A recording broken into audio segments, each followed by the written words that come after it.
Hello race fans and welcome to round 3 of season 6 of the Porsche Club of Great Britain Sim Racing Championship, live here on RaceSpotTV from Sebring International Raceway. We are about to go racing for a 1-hour endurance special across the Floridian bumps which have caught so many drivers past and present out, and tonight the drivers of the Porsche Club of Great Britain will take on this iconic circuit. It's Peter Mackay here in the commentary box, as always, alongside my partner in crime, Chaz Draycott. Chaz, Sebring, at last, we're here. 1 hour of endurance. I can't wait. It's going to be absolutely fantastic, Peter. What a circuit as well. You know, these guys always make a great choice on calendars. And if there's any circuit that we're going to go endurance racing at, Sebring is the one. I know that we've both been very excited about this, you in particular, for this round, because these cars go so well here. You know, one thing we love about iRacing and that we love about these cars is the body language that the cars portray. We get to see them hit the bumps and hit the curves and move around and roll about and really shake their tail feathers. You know, it's just fantastic to see. And Sebring is the circuit that brings that out the most in these cars. I think you're absolutely right. I think that's one thing that the iRacing platform really gets spot on, the way the cars behave over these bumps at Sebring. Very difficult thing to do, and difficult for the drivers to hang on to it as well. We've got some very tight championships going on in both Pro and the AM class as well, and a different format tonight as well. How do you think the drivers are going to get on handling that different approach to the race? I think we're going to see people sink or swim here, and it's often the case when you get a mixed format over the course of a championship. There are drivers that are great at flying through a field from the back if they don't have a good qualifying, for example, and just take position after position and just cane it through to the front. But there are others that they're so good at that, but they're too good at it, and it kills the tyres, and they use more fuel than other people around them. They don't think of the bigger picture when it comes to a race like this. They think all that they can do is go flat out. So I think there's going to be a few people that don't have the bigger picture in mind tonight, maybe even with traffic as well, you know, or even if they're coming through from the back of the pack, you'll see that sort of sprint race mentality from some. So I'm not sure who will be sort of in each category for that, but it's going to be exciting to see how people change and what the result of that's going to be. Absolutely, and we have a little bit of unknown as well with the fuel strategy as well, but we'll get into that as we get into the race and what the drivers have got in front of them as well. But this is how the thing stands at the moment in the Pro class at this time. Christian Tsuruta leads by 14 points from Johnny Cullen, with Austin Greatorex right behind in third. Then it's Chris Byram and Stuart Clark, who's joined with Carl Sharkey, who missed 2 weeks ago for round 2. Oliver Carbadine sits in 7th, followed by Byron Crawford, James Cummings and Tom Slater rounds out our top 10. In the AM standings, well, it's Fausto Pinto for Dempsey Pinto Racing, who leads the way by 5 points at the moment from Stephen Kershaw. Pete O'Connor had a really good recovery week last time out at Donington Park and brought himself back into contention in 3rd. Danny Jones is sitting in 4th, and Amrik Sashdev tied with Jones there in 5th position. Ryan Penny sits in 6th after a strong start to the season, followed by Andrew Shepherd, Ralph Meyer, Drew Fletcher and Kim Such rounds out the top 10 in the AM class standings. Sebring International Raceway, Chaz, been going, the 12-hour race has been going since the early 1950s. What are the drivers up against tonight? Well, they've got a very uneven surface. A lot of this is an unused airfield, basically, an ex-airfield. They used to house a lot of amazing American aircraft here, but because of that, they've got this sort of big, massive, chunky blocks of concrete to contend with. Humongous seams between all of them down the back straight, through Sunset, which we all know is incredibly hard, and then the start-finish straight in turn 1. The drivers have a bit of welcome relief on what we're going to call the sort of infield section, where it gets a bit smoother but narrower around the second half of the lap. Hard braking zones here tonight as well. There's going to be a lot of overtaking opportunities into the hairpin. There's a right-hand, left-hand section after that as well, where we're going to see a number of position changes. But of course, the main one is going to be down into Sunset with that big slipstream, isn't it? Oh yeah, Sunset, the corner of 1,000 lines. I've never gone through it the same way twice. It's so difficult. And these 911 RSRs, again, a new car to the drivers for this season. We've used 2 different iterations of the Porsche 911 Cup cars over the course of the Porsche Club of Great Britain Sim Racing Championship history. This season, season 6, using the 911 RSR, the ultimate 911 racing car, may go down in history as the ultimate of all time. Might we never see again an iteration of a 911 racing car like this one? Well over 500 horsepower, massive aerodynamics, amazing traction control systems, sophisticated build as well, and that increase, a huge increase in downforce compared to last time we were here at Sebring with the Cup car in season 4. Big difference. I mean, you just see there, Chaz, going through turn 1, you're not flat, but you're not far off it. You're covering so much more corner speed. Yeah, absolutely. You have to sort of have that tiny bit of a lift just to manage what the car's doing over those humongous seams that I mentioned. And the little curb there, actually, the left-hander, just before Gurney Bend, there's a big curb on the exit there, and before it flattens out, it's very, very steep, and the drivers will dip a wheel over that onto the dirt, and we are going to see people losing the back end around there tonight into the hairpin turn. Incredibly difficult, but the main problem is the exit. When you get cars side by side through there, it's very easy to ignore the car next to you or just think that they're going to back out of it, go through there side by side, maybe cut across the nose of the other car around you. And not that I'm hoping for it, but we are probably going to see a number of incidents there tonight as well. Cunningham Corner, that's the name of it. I couldn't remember it for the life of me before. But what a fantastic bit of circuit that is. Big sweeping braking zone. You know, the cars are already moving around before they stamp on the middle pedal. And then, of course, they have to try and pinch it in without hitting another very, very steep curb. There are so many different curbs around this place. I mean, the one that's just on the left there as you go through Bishop Bend, you almost have to treat it like it's not there, don't you? Yeah, and you have to trust that the car is going to hang on. Likewise, through here, through the S's and through Jean de Bien Bend and Le Mans Curve, it's, yeah, the compliance of the car through the curbs is very important. All of the drivers are given exactly the same setup, so the cars are truly identical. It's not just the same model, they are set up identically. So it's all about how you adapt to that, how you adjust your driving style accordingly. And this has been a big adjustment, this car, for the drivers. I would say, to me, I find it actually a bit easier to drive up to the limit anyway.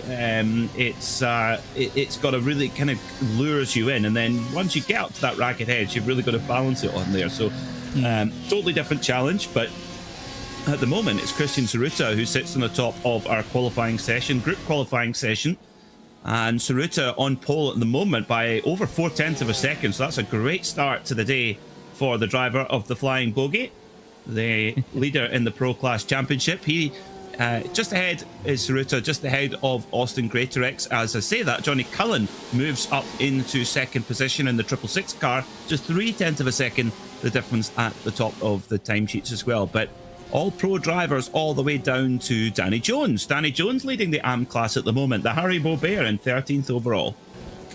Yeah, I mean, we've seen O'Connor leading the AM class charge as of late, but still great to see Danny up there at the top. And we look now on our screens at Carl Sharkey going through the hairpin turn at the bottom of what feels like a hill when you sweep around there. Actually, it's quite an interesting piece of the circuit. The speed that they actually build up though down here towards Cunningham is massive. This car accelerates so amazingly. You have to be really careful on the brakes though. Some of the guys were actually chatting in the Discord throughout the week just about how simple it sounds to say early on the brakes and not so eager on the throttle, but try and do that when you're behind the wheel and you've got the sort of the adrenaline and the buzz of driving this car surrounding you. It wills you on to really rag it and just plant your foot, because the noise it makes is sensational, but the way that it accelerates and carries corner speed as well with that massive amount of downforce, it's just an awesome driving experience. And like you say, Peter, it's about being on the limit in this sort of car, and finding it is, I'd say, rather easy, because it gives you a lot of trust in the behavior and the grit that it's got. But it's so easy to just step over it by a millimeter and go flying off the road. Yeah, it certainly is. And Carl Sharkey looking to improve on his best lap time. Carl, very much an advocate of this 911 RSR, absolutely loves the car and is delighted to be back racing it again after a few years away. Over the line goes Carl. Does he improve? Not quite, nearly. A 156.0 last time by. His best is a 155.980 at the moment. So another time around for Porsche Sports Carl Sharkey. And he's, to say it quietly, he drives a BMW now. He's got rid of his Porsche. Oh. Yeah. Oh, goodness me. He's a fellow BMW driver when we consider what I drive as well. But then again, it's not really a BMW. It's more of a shed with a BMW badge on it. So on board now with Fausto Pinto, car number 72. Nice that iRacing have finally got rid of that grass on the left-hand side at the final corner there due to the rescan of the circuit. Looks like Fausto's car not quite going in a straight line there. He's putting a little bit of left lock-in down the straight. Wonder whether he's bent it slightly already through this qualifying session. There is actually a nasty kink on that wall, you know, on the way down to turn 1, that if you do run too closely to it and you hit the end of that wall, unfortunately, iRacing's sometimes questionable physics will come into play and the car will get launched absolutely airborne. I remember years ago, we're talking 2018, I think we were doing a media night for another championship, funnily enough in the RSR and the other GTE cars that iRacing offers. And there was a queue of us all slipstreaming, about 15 cars, all absolutely nose to tail down the straight, and the one at the front hit the kink in that wall, and everybody came to, let's just say, an abrupt stop and quite the impressive climb up to about 35,000 feet. Well, that's appropriate at an old airfield circuit, isn't it, as well? If, Yeah. they had Flying Fortress aircraft here, and also B-17s. And at Flying Fortress, they also had those at Snetterton in wartime. So Sebring and Snetterton, that's what they've got in common. You're right, Fausto Pinto's steering's not straight. No, it's not. He's a little bit left yes, left hand down. Yeah, so he's definitely bent the steering. I know why he's not going back in to fix it, Chaz, because he's thinking it's not affecting the performance, albeit a little bit of maybe off-putting for a lap or two. But of course, with a fixed setup, if you go back into pit lane, the car is automatically filled up with fuel again. So I think what he's trying to do is run the fuel load down so that they can set a better time with a lighter car. Yeah, look at the damage. Yeah.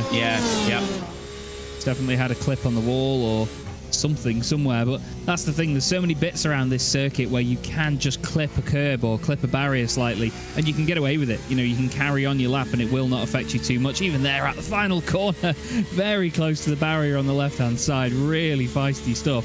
But again, he's just carrying on with it. Like you say, at the end of the day, if it's not affecting it too much, he could still go that extra tenth or two quicker on a lap and it not be down to the car. You know, it's just down to getting a clean lap on the board. Here's James Cummings, car number 2, currently in 7th position. Fellow bright coloured car enthusiast Christian Zeruta just in front of him there. The two of them very standout liveries on these cars, despite the fact they're not too striking. They're just basically solid colours, but you never miss them. Bit of smoke lingering in the air there, like somebody had a spin on their way into the final section of the circuit. Well, it looks like whatever it was has cleared away. Look at the oversteer. Little bit of opposite lock there on the little right-hander there, Le Mans curve. You've got to love that, Peter. And that's, again, something about this car is that it's manageable when you're on the limit, but it's just the really good drivers can slide it around a lot and make it look very flamboyant, but it really does want to kill you a lot of the time. Oh, that's close. Really close to the wall there, yeah, for Cummings. I think he got a pretty good toe there from Ceruta. So let's see what his time is for James Cummings then. It could be strong. It's best 156.0. No, doesn't improve. So not able to use that toe from Ceruta. So at the moment, 10 minutes left in qualifying. Interestingly, Ceruta has pitted. So he's obviously felt that it's worth it to go in and get new tyres, but have the disadvantage of having the full fuel load. That's an interesting bit of strategy, actually, with the fixed setup, Chaz, whether you go in and get your fresh tyres, but obviously the trade-off is a heavier car. Yeah, absolutely. It just depends on how much of a difference that weight is, I guess. I know some of the drivers, they're not really bothered by the extra couple of kilos, but others will find any slight, tiny detail to especially moan about, but also affect their lap times as well. As we go on board now with Amrik Sashdev, car number 9. Amrik had a great night out at Donington Park last time round. He was really enjoying himself. A hell of a battle. Great defensive performance as well. It didn't quite work out for him as intended in the end, but still, he came in, had one of the funniest interviews I think we've ever had in the Championship's history, and one of the most certain edge of our seat interviews, I must say. But still, great that he's back out once again tonight around Sebring. I'm sure he's going to be loving it in this car tonight. Yes, I think he's on his first warning for not saying nice things about the series sponsors, is Amri. He's on his first warning from me. Oh, over the line he comes, 156.2. Goodness me, from Amri. What a lap! What a lap into the top 10 overall. Whoa! 9th overall, miles ahead of anybody else in the AM class. Look at a gap to Danny Jones. Danny Jones is a 156.7. Amrique's a 156.2. So he's gone half a second quicker than anyone in his class for 5th in the championship. Amrique Sashdev, what a lap. Absolutely corking stuff. Car 9 goes P9. He'll be really over the moon with that one.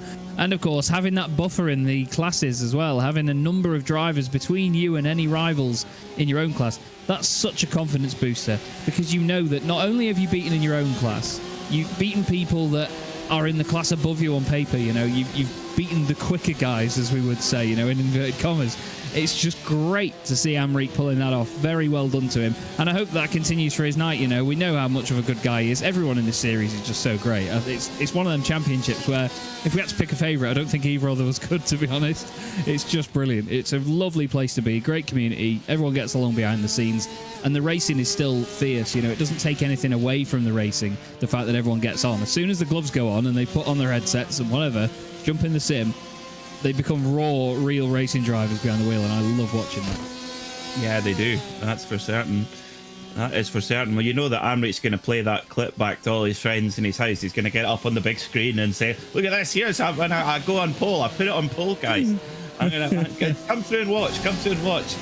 As he pours everyone another fresh glass of wine. I would do that. If that was me, I would do exactly the same. I'm just jealous, Amrique. Well, Tsuruta's back out on track, so he's going to have another go. Cullen and Greatorex are in the pits. Ely out on track, Sharky out on track, Byram out on track. So Cullen and Greatorex, what are they up to? Are they planning a last lunge at pole position, or are they quite happy where they are? I wonder. So look at Johnny Elia for 11/10 Racing, running car number 6. And yeah, get on that power nice and early. There's Johnny Cullen in the pits. Pit lane's quite busy at the moment. And just look at that rear diffuser on the car. It's just ridiculous. It's just daft, isn't it? You could go skateboarding on it, couldn't you? It's absolutely wonderful. I was actually, due to the special event that we're doing, which you know about, the Sim Racing Magazine Daytona Classic, looking at the back end of the Z4 yesterday when I was painting it. And again, it's like a ski slope, the back of that car. But the RSR, I mean, look at even the side skirt. Look how thick that is. You could probably put both feet next to each other and stand on top of that. The splitter isn't the biggest that we've ever seen, but that, again, you could go snow plowing with that. It's just such a glorious car to look at. But one thing I love most is the fact that the arches protrude so much and there's no massive cutaways from them. They don't suddenly stop like you see on a lot of other cars, where you get to the back end of the arch and it just disappears into nothingness. You know, they aggressively cut back. They swoop in beautifully, and it's really well molded to the body of the car. It just looks like a Porsche 911 that's really been on the roids, doesn't it? Yes, it's been in the gym. Yes, absolutely. Had his iron brew. That's for sure. Speaking of iron brew, Scotsman Rob Sharp coming through. Car number 86. Best at the moment at 156.177. That puts him 8th overall, so 4th row of the grid. Curiously, we do standing starts here in the Porsche Club of Great Britain. So we've discussed that the 911 RSR has £5,000 a piece headlights, and that's not a pair, that's per headlight. But goodness knows what a clutch is. But we put them to the virtual test here. And Rob Sharp might have got held up a little touch there coming out of Le Mans Bend and onto the Alec Ullman Straight. And yeah, might get a little bit held up here coming into Sunset. Did he negate that with enough of a draft? I wonder. We'll see when he comes to the line. Yeah, it wasn't an ideal moment, was it, for him? He's still going on with the lap, though. Rob's very, very quick indeed. And that Alvarez racing machine looks absolutely stunning. Across the line he goes. He does improve, but not by enough to jump up another position. A 156.163. And look at Johnny Elia pushing now into the final section of the lap. The 11/10 cars have looked good since the very first season of this championship, and they continue to do so as well. They often have this retro feel about them, and I absolutely love it. Johnny's a great guy as well. Really good video editor. Very talented bloke, quick behind the wheel. Always entertaining to watch, though, because he's not one of these drivers that backs down from a fight on track, is he? No, not at all. Well, he was using 13/10 of the track there. This lap will not count. He had two wheels well on the grass. He might have even had four there. I think he got in a bit of a tangle with Fausto Pinto as the camera panned to Johnny. Right. So but he's got a look. He's got a great carrot in front, or indeed a great bogey to chase. Bogey time. Tsuruta is setting the bogey time, or the opposite of a bogey time at the moment. Yeah. He's on pole. But Ilya, maybe just close enough to use Tsuruta as a bit. I think that'll be close, Chaz, whether that's off track or not. It's quite sensitive coming through there with the automatic system. It really is, yeah. I think having both wheels off would have definitely triggered it, but it can be relative to where the curb is sometimes, so I'm not sure. He's still pushing on with the lap, but I don't know whether that's just to try and stay with Tsuruta in case he does another lap and he can stick with him for another lap's worth of slipstream. So we'll have to wait and see. But Johnny Ilya is certainly pushing on. At the end of the day, if you do invalidate a lap, you may as well carry on anyway. Just use it as another lap's worth of practice. Just pick out further sort of developments with your braking zones, where you can push harder, where you can maybe save a bit of fuel over the course of the race. And yeah, he's backing off a little bit there, look. Yeah. He's certainly waiting just to see if he can keep Tsuruta in front of him for another lap of slipstreaming.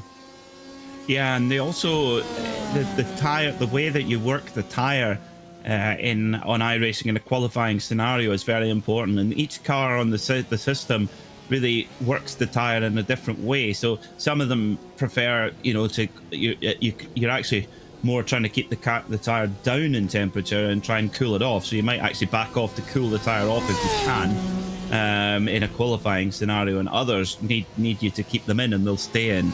It depends on the car. So it could be also Ilya's just deciding to just build that temperature up, or keep that temperature exactly where he wants it to be. So that's the good thing about the even if you don't have a onboard telemetry, you've got a very good dashboard on the 911 RSR, which tells you all the temperatures and pressures, etc. They've actually taken this wheel, or the wheel from the 911 RSR 19, which is the next car after this one, and put it on the latest Porsche prototype on the 963, albeit with some additional buttons. That's off track there for Heinz Meyer. That's using 61 varieties of the circuit. That's the thing. I mean, it's great to see that the technology is interchangeable. I mean, look at what BMW did with their Fanatec wheel, for their GT. I think it was for the GT4 car, wasn't it? Where you can use it in your sim, but the exact same wheel can be plugged into the real car as well. It's just scary to think that that's how it all works, but still, it's something you've got to admire. Talking about the tyre performance, as you mentioned a moment ago with the temperatures, I remember when there was an interview with Jason Plato, and he was talking to a number of people about the fact that there's a sort of performance curve of the tyre, and with some tyres and certain compounds for endurance racing compared to sprint racing, they have a much broader curve of performance. It looks like a more flat hill rather than a sort of stabbed up mountain peak that's really, really sharp.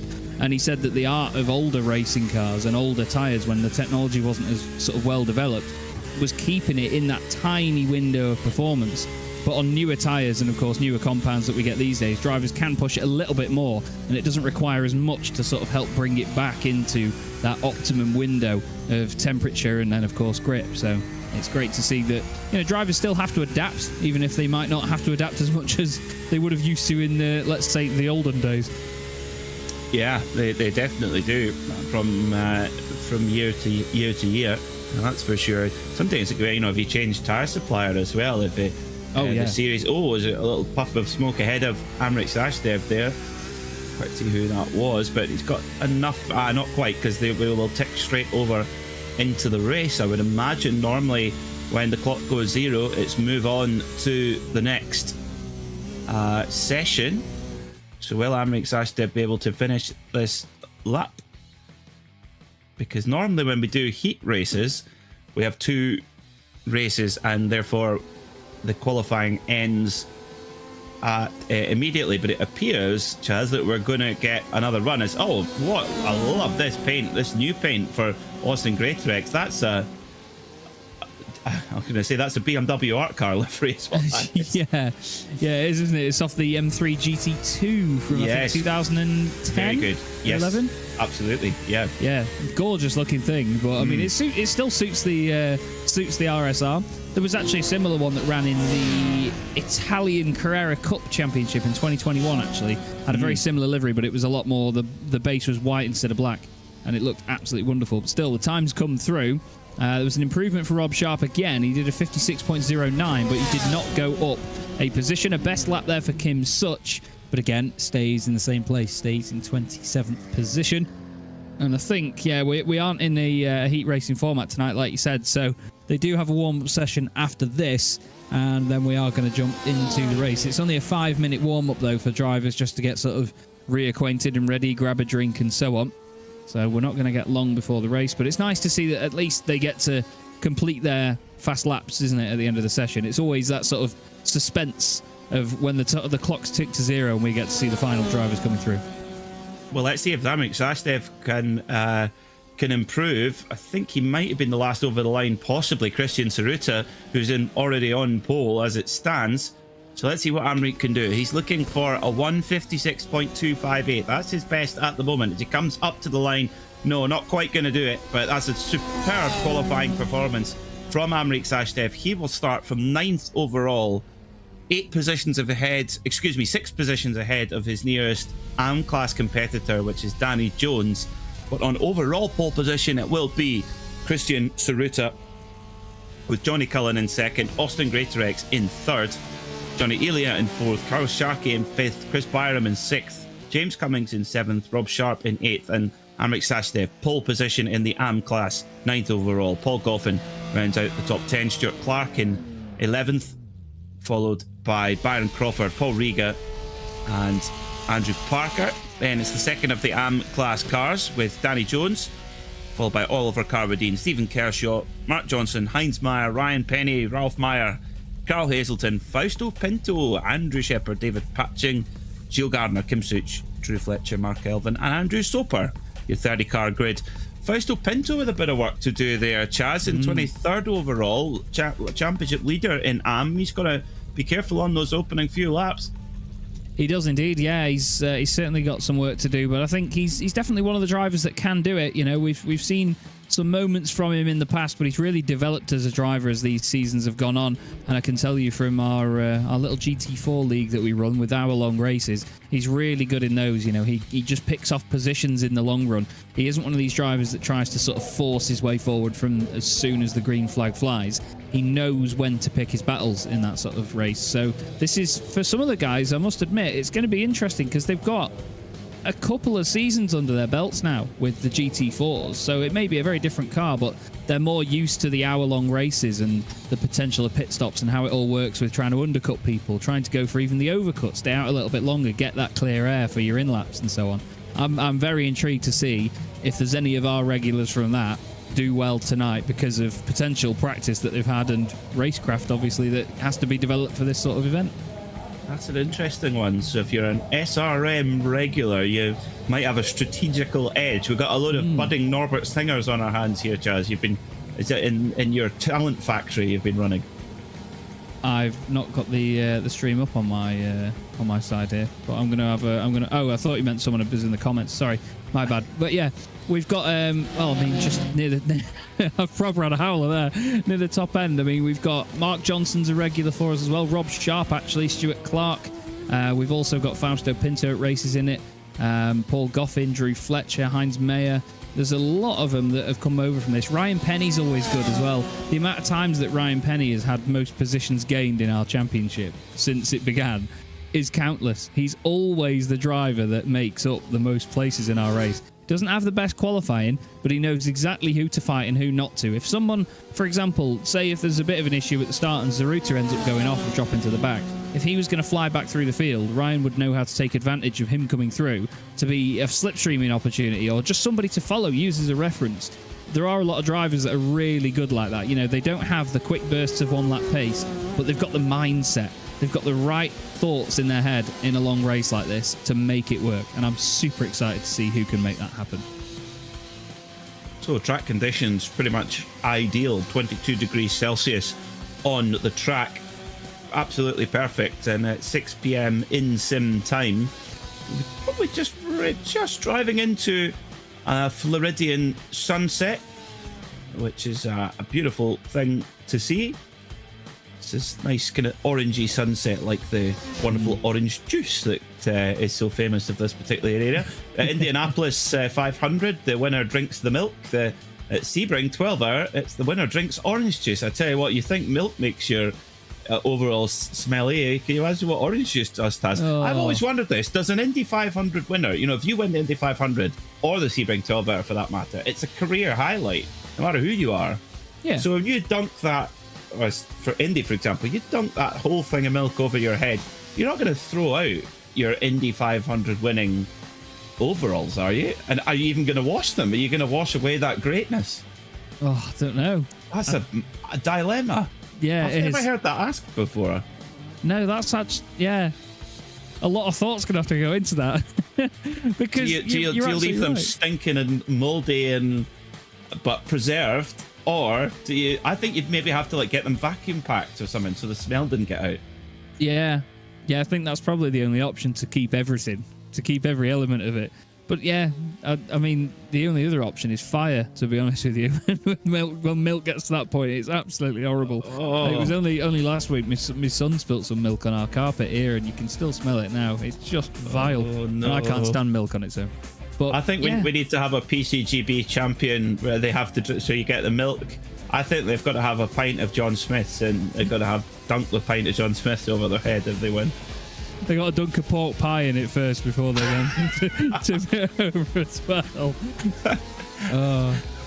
Well, yeah, I think that's apt. As long as they don't do it in the sim rig, because I hate to admit the fact I've got friends daft enough to have done a shoey in his own sim rig.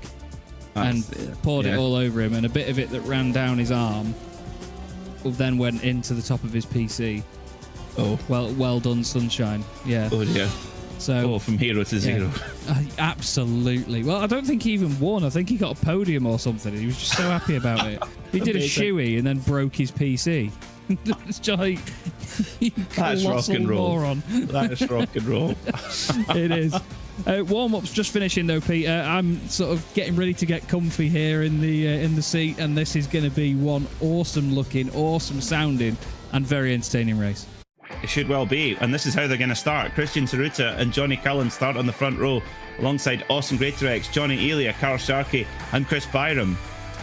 Row 4 will be James Cummington, Rob Sharp, followed by Amrik Sashde, Paul Goffin, Stuart Clark, and Byron Crawford. Then it's Paul Riga, Andrew Parker, Danny Jones, Oliver Carbadine, Stephen Kershaw, and Mark Johnson. Row 10 is Hounds Meyer and Ryan Penny, with Ryle Khmer and Carl Hazelton on row 11, and Fausto Pinto and Andrew Shepard on row 12. Row 13 is David Patching and Gilles Gardner, followed by Kim Sush, Drew Fletcher, Mark Elvin, and Andrew Soper round out the top 30 in our field. Well, they're all set, ready to go then. Christian Tsuruta on pole position, Barney the flagman up in the flag stand, ready to signal the beginning of a 60-minute race here. We believe 2 pit stops. Does anyone have a strategical surprise? That's what the form book says, but the form book can always be ripped in half. Here we go then. Revs begin to rise. The flat 6 motors sing around the Floridian countryside, ready for racing. It's our championship leader on pole position, Christian Tsuruta. Off we go. Green, green, green at Sebring. Down towards turn 1 they go. And it's a very good start there from Tsuruta. Covers off into turn 1. Oh, it's Carl Sharkey having a look there, making it 3 wide, going through turn 1. Johnny Elia goes out the wide line. Austin Greatorex gives Sharkey the room as he come into Christensen Bend for now. Side by side, Greatorex and... Oh, Greatorex spins. No. He's lost it right in the middle of the track. Boom! James Cummings comes in. Rob Sharp's in there as well. Oh, it's all arms and elbows. Oh, Pinto runs into Greatorex, and it's a huge pile-up. I think Carl Hazelton got a hit in the rear there as well and dropped a couple of places. Chris Byram's already gone back to the pits. Austin Greatorex turns it back around. Johnny Elia has been off the road. Unbelievable stuff, and it just shows you, doesn't it, Peter? It's so easy to lose the back end of this car. He was just trying to carry too much pace through there. Oh, there's further cars off. Andrew Soper, that is, just underneath the bridge. There's another car gone off at the hairpin. Johnny Elia is off again, apparently. So plenty of them off the road in the early moments here. Zaruta holds the lead from Johnny Cullen. Then it's Carl Sharkey. Amrik Sashdev up into 4th place outright, having an absolute barnstormer. Goffin's gained 5 places. Crawford's gained 6. And at the moment, we've got Drew Fletcher, 11 places gained. Fausto Pinto is off the road, I'm told. Fausto's having a moment further down. There he is at Cunningham. Oh, it's not been a good start for the Dempsey Pinto machine. No, not at all. I was caught up in that crash there with Greatorex. So there's a lot of cars that have been involved in that opening pile-up. However, with it being an hour-long race and with the drivers with a fast repair, don't forget, as long as they can get the car back to pit lane without taking the very timely toll or time-consuming toll, you can get back, fill up with fuel, and then take your fast repair. You can only fill up to the 50% fuel cell limit, of course, but it does keep you in the race. So let's keep an eye on what Greatorex can do over the course of the day, because we know how quick he is. But our two... Carl Sharkey's in the pits. So did Carl Sharkey pick up some damage in that incident then? Was there contact between him and Greatorex? It didn't look like there was, but Carl Sharkey is going into the pits for his pit stop, so that will likely mean he might end up having to do 3 stops total. And through he comes. He might well be taking an orange zone drive-through penalty, actually. Do you know, Jazz? Yeah, he did not stop in the box, so that's what's happened. Yes. Yeah, I think maybe he felt responsible for the reason that Austin went around. Maybe he might have ran wide a little bit out the second corner, because we know what the curbs are like. I mentioned them earlier on. You know, you can just clip the inside curb with that front left and it'll bobble the car out wide. And it doesn't take much to unsettle these things. You know, they are really on a knife edge, these cars. They've got so much grip at high speed, but in the slower, clumsier corners, they can be a proper handful. And all you need is one little bump to over-rotate them. And unfortunately, it seems like that is why he's gone in. We've got a number of cars in the pits. Austin Greatorex, Hazelton, Pinto, Johnny Elia, Chris Byram, Heinz Mayer, and Andrew Soper. Paul Rieger, I noticed, did not take the start of the race, Peter. And he's still showing down in 30th place, and he's not even left the pits or even entered the pits from the very start. Nothing at all. No, Paul is unfortunately really under the weather. He'd climbed out of his sick bed to have a go at qualifying, and just decided to go back to bed. So, Paul, if you're listening, hope you feel better soon. Absolutely. My teammate for the SRM 2.4 hour in the HPD. Yeah. So you better get better, Paul. It's Scottish frugality and Italian flair combined. Who knows what could happen? Anyway, Christian Saruta and Johnny Cullen are in a little bit of their own universe at the moment. They're separated by just 1.8 seconds, but from second place Cullen back to Goffin is 8 seconds already after just a couple of laps of action. So really the kind of accident that was triggered certainly with Austin Greatorex spinning, that then really checked up the field and allowed Saruta and Cullen to get into their rhythm. So we'll see how that one plays. But Amrik Sashdev, what a start to the race. He was up in 4th. He's holding 5th at the moment. But it's been a good start from the M-Class drivers. Danny Jones, there he is at the back of shot in the green and white extra chewing gum coloured machine. And Stephen Kershaw in 9th, car number 247 right behind him. So the M-Class, although there's a couple of cars between them, that's game on there. Absolutely is, and Amrik will see them in his mirrors as well. He's got Rob Sharp and Stuart Clark absolutely hounding him right now. Rob is throwing everything at him to try and go through into the hairpin. They go. Danny Jones down the inside of Stuart Clark as well. He tries to make that move work. Amrik goes a little bit deep into the hairpin. Rob Sharp wants to come through, tries not to hit the right rear corner of Amrik's car, and he manages to sneak through on the right-hand side. He's going to be down the inside again for Cunningham Corner. But Stuart Clark all the time wants to try and follow him through. There's contact and more contact, and the two of them, well, they wheel bang, and Amrik goes off the road. He tries to spin it back around, but it was unnecessary contact, wasn't it, Peter, in the braking zone? I didn't quite pick up on who moved over on who, but they sort of magnetised together, didn't they? And Rob Sharp gets away with it. Well, yeah, it's and that is a really unfortunate one at this stage of the race. You want to be giving your fellow competitors a bit more room. When it's the last lap, throw your last few laps, throw the gloves off. But yeah, we'll get another look at it. But Carl Sharkey on the inside, Greatorex on the outside. I don't know if they made contact. Do you know? I don't think they made contact there. You know, no. Hard to tell from that angle, but it does seem that Greatorex was spinning on cold tires. Let's get a look from the chopper. Yeah. Do you know? It could even be a bit of digital aero wake or netcode, as it's often referred to. There's just a tiny discrepancy. in where the sim thinks the car is, and I mean, it would really need to see it from Greatrex's angle or even Sharky's angle, but it's very marginal, whatever it is. Oh, is there contact?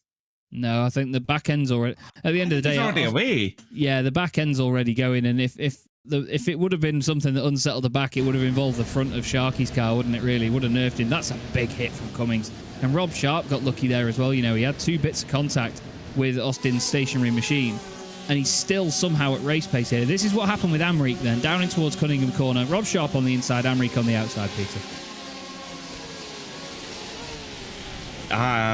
It's interesting there. It does actually seem that Sashdev moves over to the right under braking. That's certainly the way it appears on camera, but it's yeah, that's a really unfortunate one there, because Sashdev was just charging so hard there. But what that means then is that the Haribo Bear, Danny Jones, is up into 7th overall and leads the AM class by about 1.4 seconds from Stephen Kershaw. So there's a great race on there. And Ralph Meyer, great start from Ralph, you mentioned earlier, Chaz, up into 12th overall. So there's a few AM drivers coming to the fore there. Yeah, he's really flying, is Ralph Meyer. He's got 9 places gained at the moment during this race. He started, 21st in this one, and he's absolutely flying up the order now, so smashing stuff by him. And even inside the top couple of positions as well, Paul Goffin's in 3rd. He's gained 7 spots to get up there, with Byron Crawford gaining 8 spots to get up to 4th. So the two of them doing an absolutely immaculate job right now, and it's the survival in these early stages of the race, isn't it? That's what gets you there, and then you've just got to try and hold on to it. Yeah, endurance racing, it just requires a completely different skill set. Yes, at the end, critically, the key word in that sentence is end. Then you unleash your hot rod pace. But at these stages, this type of race, it's about clicking off those laps without any interruptions, any mistakes, any interruptions, any unnecessary delay. That is what makes good endurance racers. And then yes, if you keep that final gun in reserve. And yeah, Tsuruta, well, he's doing both. He's not making a mistake, but he's also laying down a rapid pace. Our championship leader leads Cullen by 14 points at the moment, as Danny Jones has gone off and as Kershaw has gone by, and Jones has got damage. Jones has damaged the rear wing. So what's happened there to Danny Jones? There's going to be contact. There it is. Gets turned by. Now, that wasn't Kershaw. That was Parker, was it? Yeah, Andrew Parker. That in number 18, yeah. No, milady. No, indeed, no, milady. You can't park there, mate. It was an interesting one, but we see that a lot here at Sebring. Being a nosy Parker there. The circuit goes one way, then the other so much at a place like this. It's so easy for a driver to not quite fully adapt to a line that accommodates the other machine on their inside, and I think Danny just hasn't left the room there. Parker looked like he was pretty much on the white line on the right. He didn't necessarily sweep over to the left too much, but again, that's just how it looks on camera to us. It may be very different when we see an angle from behind the wheel. Here's Andrew Shepherd, and arguably one of the best liveries we've ever seen in this championship in the Scuderia Chicken House machine.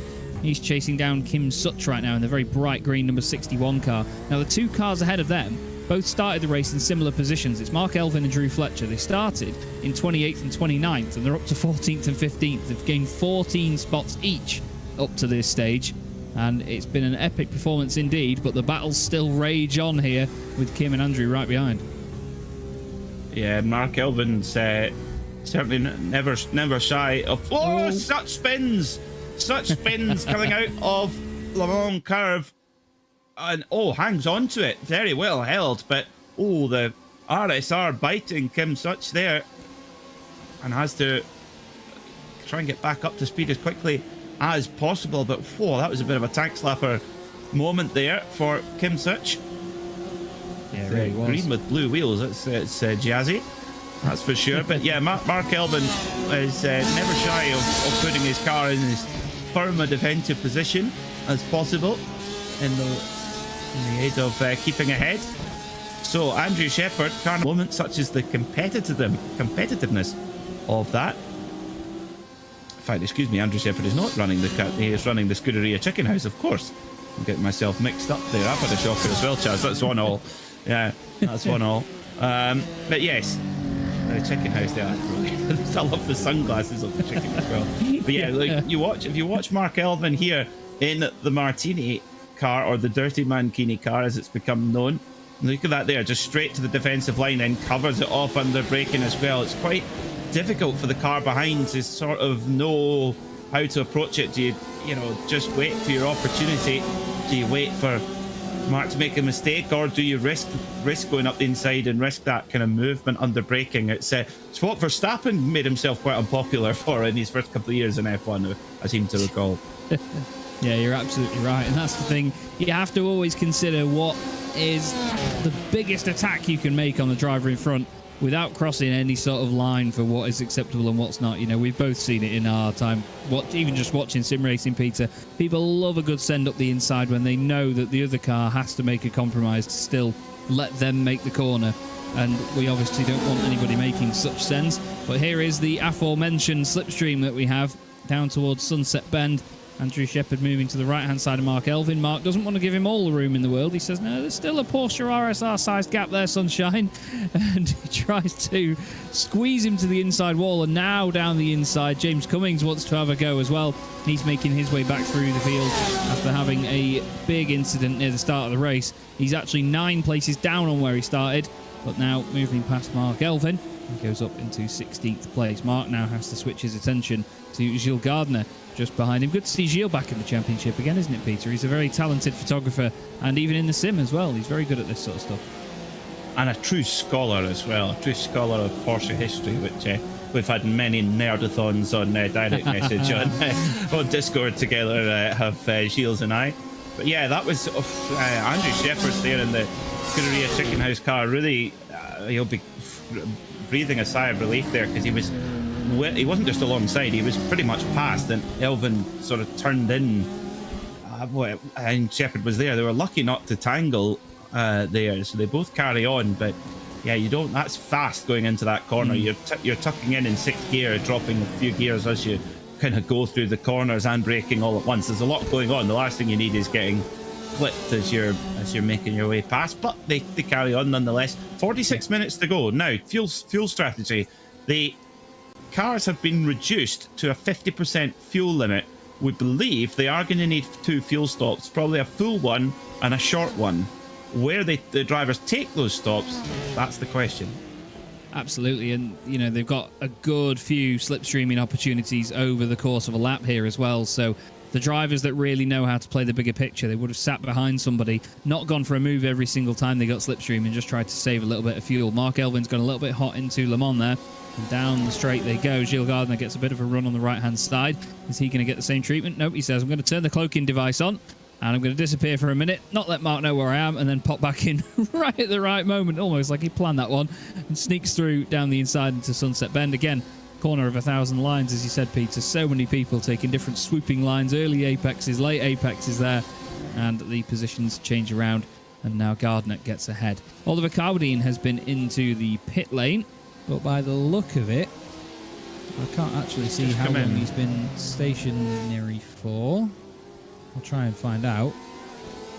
By my reckoning, 10 seconds he was in the pit box. So let's keep a close watch on that one and see where we are. So 10 seconds of fuel going in after 15 minutes of running there for Carbadine.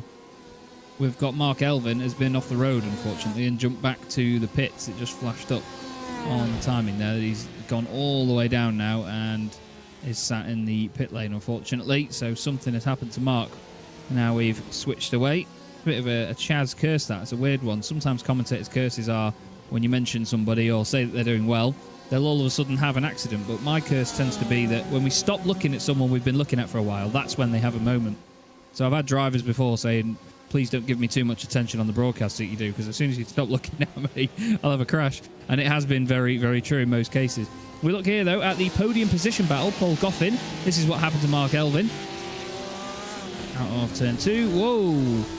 That was an odd one. It didn't even, like, loop the rear end around, did it? It just sort of looked like he carried on turning left. Yeah, I think it just had a bit of steering lock on, tried to ask for the whole of the throttle, and round it went. So Mark Elvin, yeah, unfortunately just gone past the pit lane entry, so it was at turn 3 there, so will have to take the tow all the way back. This car 164. Paul Goffin's had a great run. 3rd overall. Just holding off Byron Crawford at the moment. Great battle there for the podium positions. Trading fast laps as things stand. At the front of the field, well, Tsuruta is just on cruise control at the moment. 13.3 seconds to the goods. Now, the last time we were here at Sebring, Jazz, you might remember in season 4, Jacob Toffs did something quite similar, didn't he? He just completely decimated the field. He won by 45 seconds from Austin Greatorex, who finished 2nd. Tsuruta was 3rd, was half a second behind Greatorex. He's certainly turned those tables, hasn't he? He's the superstar now. Yeah, absolutely. He's doing a wonderful job right now as Christian, and we should have thought there might be an inkling of this from qualifying, to be fair. The performance that he put in qualifying was amazing. Whoa, dear, So who's John gone Virgo trick bowling shot there? That was a big old bit of bowling. That was Kim Such getting headbutted by, was that Oliver Carwadine? Well, it was Ryan Penny who was a cue ball. Ah, yes. The pink and white cue ball there. Yeah, that really was John Virgo-esque. It was impressive, to be honest. Yeah, that was a great program. What was it? Was it snooker? It was like snooker and news. Big break. That was a great program. Great program. John Virgo would come on and do a trick shot. It was great. Saturday night essential viewing.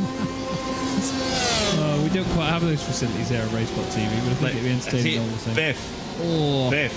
See, Ryan went to look down the inside there, though, and Kim did jolt to the left very late. So I'm not sure that that's all on Ryan, to be honest with you. He may have been the car that went into the back of the other one, but he looked down the inside soon enough. It was far back, yeah. But he looked down the inside, sort of made his intentions clear.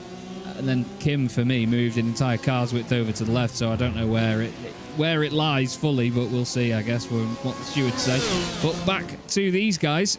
Byron Crawford putting an absolute blinder, chasing down Paul Goffin at the moment for 3rd place. These two stuck to one another, both having very interesting seasons in the past in this championship. Byron Crawford, of course, previous AM champion in this series before. We rounded out a season at Monza and did a lovely interview with Byron. He's a really, really top guy. Paul Goffin supporting the Sim Racing magazine with the livery on his car. He's going to also be racing in the same special event as you, Peter, in the LMP2 class in just a couple of weeks' time. But Paul is one of those drivers that's really come on strong. You know, it's great to see how much these guys have developed. It's something we say every single broadcast, but it's so true. You know, we get to watch these guys get quicker and quicker, put on some entertaining racing. And since the very first race at Donington Park, it's been wonderful to see how that development has come about. But Byron Crawford is certainly not giving him any breathing room at the moment. Rob Sharp's not too far back either. Give him a bit of slipstream and he's going to be right in this. Yeah, as you say, Byron Crawford putting in a blinding performance, but Goffin's got him covered at the moment. And Rob Sharp just about 2 or 3 car lengths behind, and I'm disappointed in my broadcast colleague that he didn't pick up on that appalling pun there. You missed that. That one went straight past you, Chaz. I know. Poor. I know. What's happened to you? Normally I'm switched on to that. Don't go all highbrow on me. Come on. I don't know. I don't know how that flew past. I'm sorry. I thought that was brilliant. I had it teed up, and I was like, he's gonna love this. He's gonna love this. No, crickets. Ladies and gentlemen. No, 40 minutes to go. 40 minutes to go in this motor race, and we should have. I think we're due a raft of pit stops soon. If we're going to get 2 pit stops in the race, can't be too long before we see our drivers coming down to pit road. Car 247, Stephen Kershaw, leading in the AN class at the moment. Driving very, very nicely. How has he got a gap of 8 seconds back to Danny Jones, who hasn't pitted yet? I'm surprised Danny Jones didn't come in to take his stop.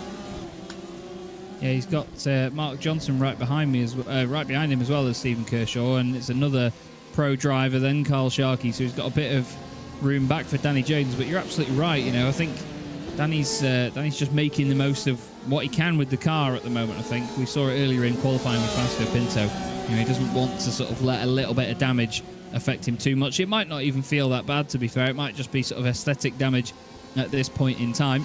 Well, I think with the pit stops, we can definitely be expecting them with about 35 minutes left to go with this race. They aren't quite going to do a full half hour. And I think a number of them, as soon as they get any sort of warning, they're going to jump in the pits. You know, they're not going to try and risk it. They're not going to try and make it last too long. They want to think about that sort of splash and dash at the end of the race because obviously it's going to be minimal fuel that they'll need. Some of them I don't think will be too worried about it. They're just going to take it as it comes. There will be other drivers, though, as we both know, Peter, that will be doing the numbers. They'll be doing all the calculations, and they'll try and make that a sort of 1-2 second stop. They'll make it minimal stuff.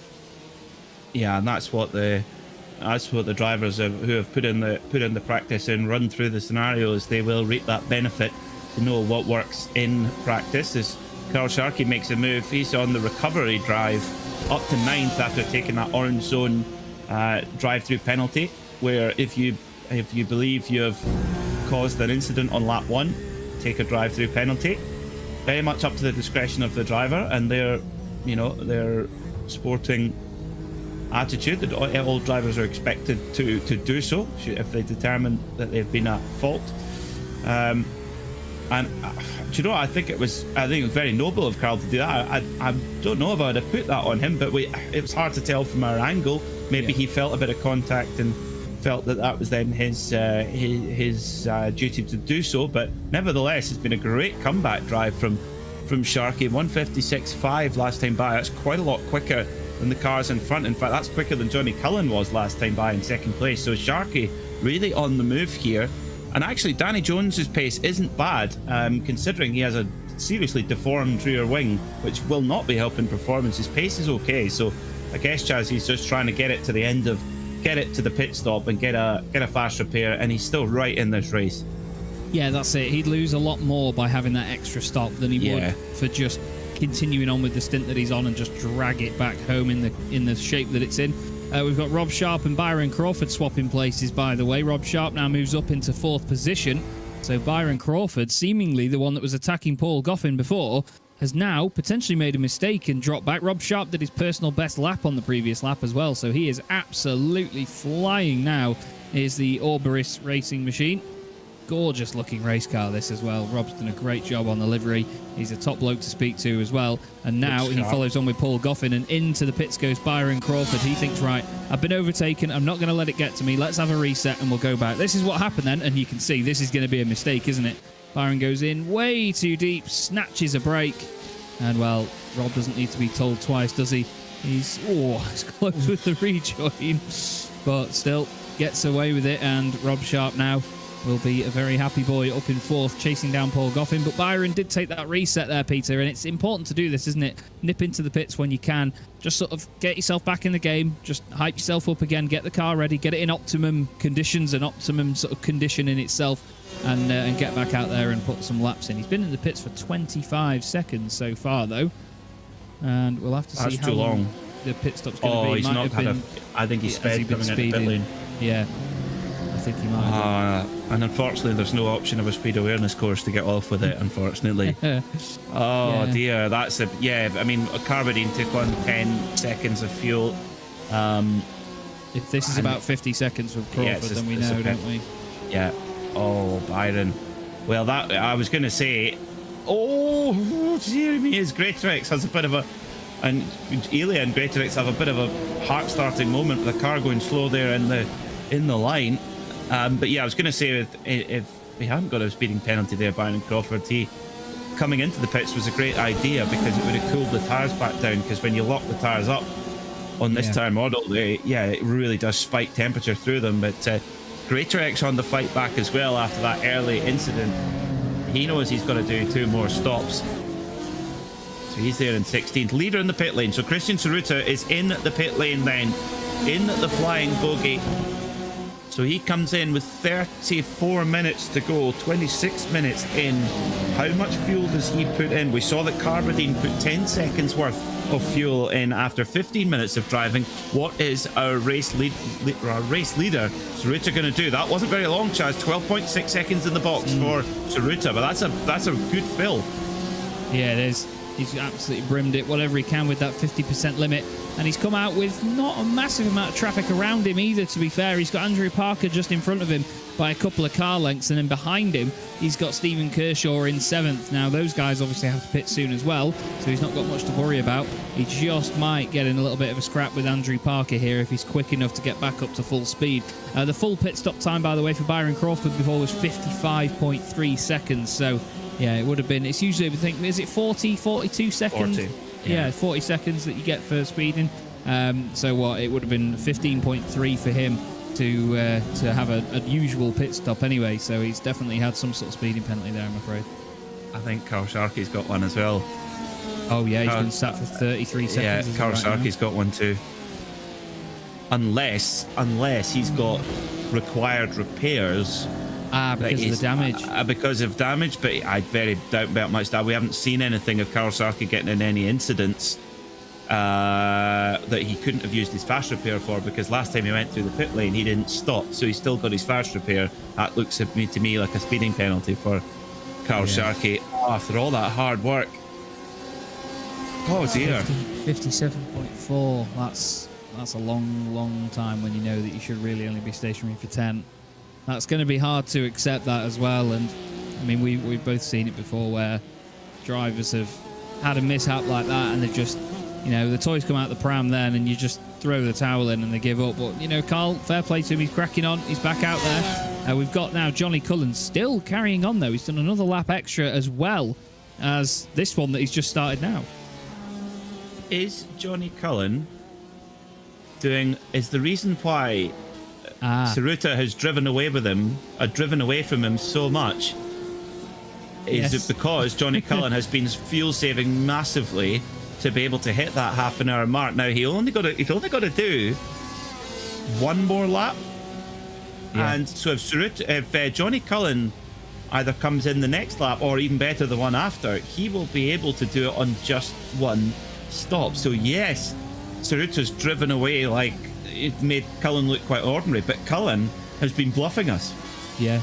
Well, I mean, the gap is only 12.3 seconds at the minute, but take into consideration that he's going to be the one that can stay out for longer afterwards. It depends on what Tsuruta's gap is going to be.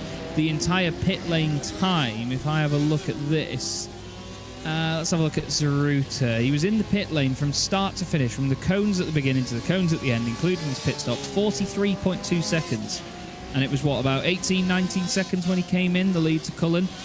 So he'd have to do a hell of a lot of work in this second stint to absolutely drive away from Johnny to make this work in the end. So this could be still a very exciting one, Peter. We did I felt there was a bit of resignation to the fact that we thought Tsuruta was going to be the driver to absolutely dominate this and drive away, like you mentioned with Jacob Toft last time that we were here at Sebring. But I think there's still definitely life in this yet. Johnny Cullen pulling this strategy. We'll have to see.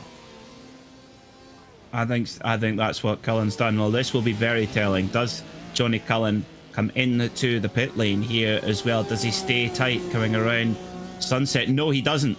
So Johnny Cullen has been able to make this 911 RSR's 50% limited fuel tank go beyond half an hour. It will be about 28 minutes and 15 seconds to go when he comes into pit lane. So if he can do that, Chaz, it's going to be no problem for the second stint, and he'll know what his fuel number is. So has Johnny Cullen pulled a strategical blinder here and really caught Tsuruta napping? Yeah, he could have really pulled the blinder here. I'm excited to see what goes on, as this is now Rob Sharp.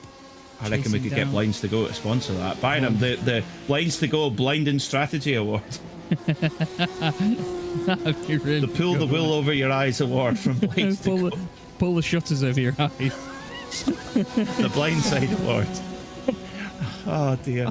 Oh, Byron, I'm sorry. That's a couple of mentions Whoa, there. No, Rob! In for Sharp. Oh, Goffin. Oh, Goffin's coughing after that one. Oh my goodness me. Oh, as Rob Sharp comes across the racing line, and oh dearie me. That bump, it just seemed like he threw it in on the brakes, and it really upset the back end. There was a combination of him throwing it in, braking, and hitting a big bump there. And that really was a good save, it has to be said, by Rob Sharp. I know the car did come to a stop. Goffin will be putting a lottery ticket on tonight after that because, well, let's have another look. He pulls out nice and early, throws it in there. Yeah, look, the initial turning was just too hard. And the rear view camera as well catches the moment that Goffin's car just squeaks past. That was painfully close, wasn't it, Peter? Whew. Yeah, that was certainly a heart starter there for Paul Coffin. But apart from some heavily overheated tires, Stuart Clark able to carry on. I didn't see him hit the wall, so a huge moment, high speed moment there. Did he hit the wall? Oh, this is what Goffin's view was. Oh no, that was from the Rusty Roast machine. So, right, whew, take a breath. Johnny Cullen is in the pit lane. So what a stint there from Johnny Cullen. He comes in with 28 minutes and 20 seconds to go. Oh, he's missed his pit box. That's, oh dear. That just gives away critical seconds. Yeah, that could be the difference of winning and losing at this. It doesn't look like a lot when it happens either, but again, it's something that I've had happen in a league the last sort of week or so, and a driver just misses their box and goes backwards a tiny bit, or just doesn't go far enough forward, and then has to sort of accelerate again, and it can cost you like 3-4 seconds. It can cost a massive amount on the circuit. Out he comes again then. What is the gap to Zaruta? 30.3 seconds right now. 27.5 minutes to go. Well, Zaruta needs to pull out a gap of, well, he's going to be in the pits for a lot less at the end of this next stint, isn't he? So he only needs to pull out a few seconds in this stint, does Zaruta. So if Cullen's going to be fuel saving again now, he can't do too much fuel saving here to make this to the end. We'll have to see. Well, this has been an incredible performance from Johnny Cullen, and this is what makes endurance racing really, really diverse and exciting, because it looked like, you know, Zaruta was really the man and was pulling away, and he was. Actually, what Cullen was doing was equally impressive. It just didn't show on the lap charts, but what he was doing, he spent, give or take, the same amount of time in the pit lane as Paul Goffin, but he's gone 2 laps longer. So he's created, now what are we lit distance at Sebring? We're about 4 kilometers. So he's created 8 kilometers of fuel. And yeah, check his passport. He must be Scottish. He's got to be. Yeah, either. Yeah, we'll find that out later. But I mean, the fact that Jazz, he knows now he can do it. He's obviously done it in practice. Otherwise, he wouldn't have given it a go. Yeah.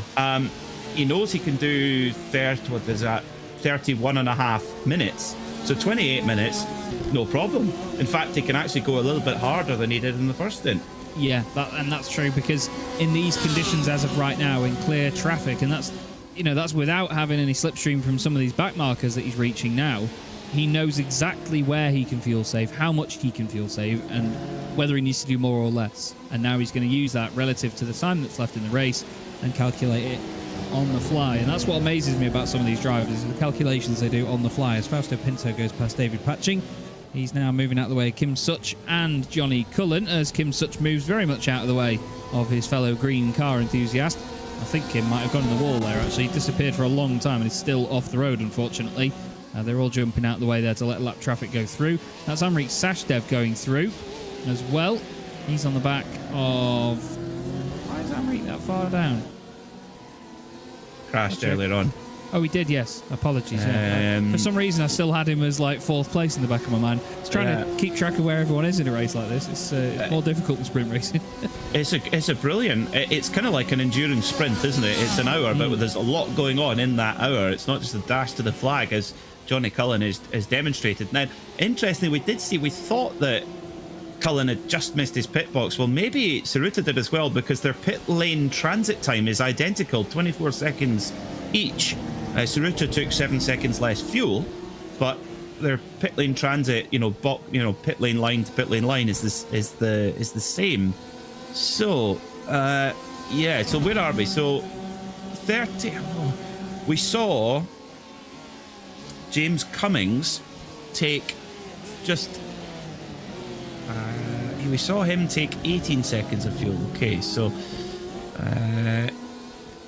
that's a slightly different one. Okay, so it's going to be very difficult to see if this entire saved stop is going to be enough.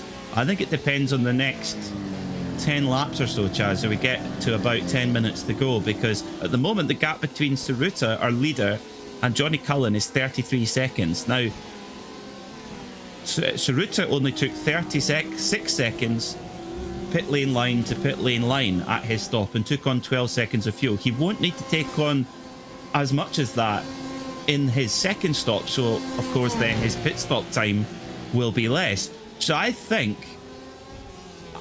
we are going to have a grandstand finish here, do you know? I think Tsuruta's going to do the 2-stop, but he's going to come out about the same as Cullen. That's my prediction at this stage. That's our, what is it, AWS AI robot from... a lot less science has gone into this. Oh, absolutely. Well, that's it. I can see the notes that you're taking as well as the race goes on, Peter. It's more than I'm doing. I'm trying to do the mental arithmetic. Trying to figure it out. My head's just melting at this point. But still, we have a great fight on our hands. And again, it's like you say, this is what makes endurance racing so spicy. It's not just a sprint to the flag. I mean, in modern day endurance racing, the cars are that reliable, the teams are that good, the cars are that good, the drivers are that good, that it does become a 6, 12, 24-hour sprint race where reliability is the only problem. Here in sim racing, especially for us on the sidelines as well, it's harder to physically see what they're doing in the pit stops. It's harder to physically know what the drivers are doing. We don't get the information behind the scenes of what people are planning. We can only speculate. And that's what makes endurance sim racing even more exciting, because we're thinking, wait, why was that car there for that much longer? And why was it in the pit lane for less time? And, you know, why are they doing this extra lap? And how come they've lost this time? So many questions, so much speculation.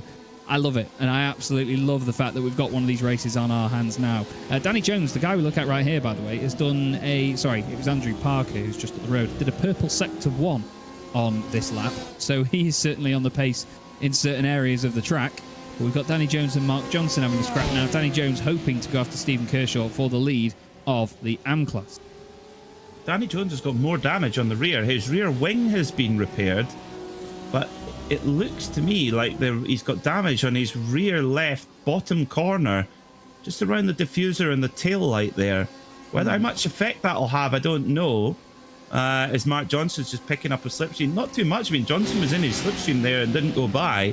Now, in the AM class, Kershaw, your leader, car 247, is on exactly the same strategy as Danny Jones. They took on almost identical amount of fuel. However, Stephen Kershaw gained 3 seconds on Danny Jones in the pits.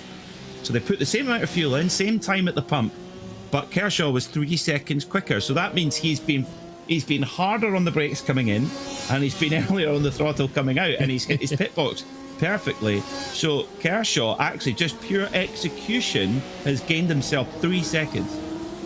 Smashing stuff. And that's, again, it's another driver that's developed so well since we first saw them. You know, Stephen was one of the drivers that, I'm sure he won't mind me saying, you know, he was usually in the lower half of the field. And right now, on merit, he's having a fantastic race. He's really played it to his advantage here and just thinking about the bigger picture the whole time. We've got a great battle going on here, though, with these three. We've got Mark Johnson and James Cummings both piling in behind Danny Jones now. Danny wanting to hold on to whatever track position he can now with 2 pros behind him.